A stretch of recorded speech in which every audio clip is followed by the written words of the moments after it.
Let's solve this together. It says x plus root of x is equal to 2. We're trying to solve for the value or values of x in this question, okay?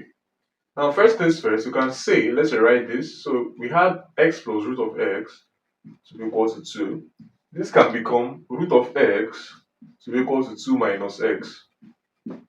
Okay, now at this point, like I can say, let's square both sides. So we're living in the square root side.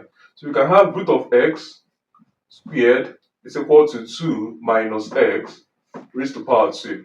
Okay, now root of x and 2 strikes out to give us x to be equal to 2 squared is 4 minus 2 times x is 2x times 2 is 4x. Okay, then we have plus x squared. Okay, now we can see that you can push this x to this side. So we have x squared minus 4x minus x is minus 5x. And then we have plus 4. And this is equal to 0. Okay, now you can solve this using the quadratic formula. Okay, we have x squared minus 5x plus 4 is equal to 0. You can say that 4 times x squared is 4x squared. And 4x squared is equal to negative 4x times negative x. Okay, this is equal to minus 4x squared, and this plus this is minus 5x.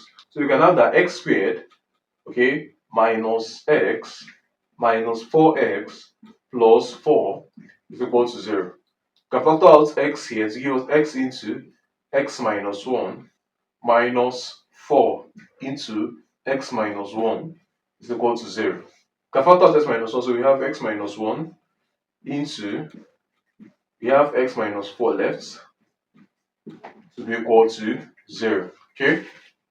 Now moving on from here, we can now say that when the product of two things are equal to 0, it's either the first one is equal to 0 or the second one is equal to 0.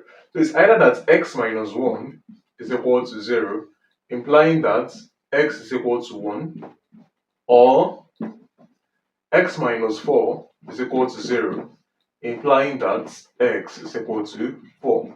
Hence, x is equal to 4 or 1.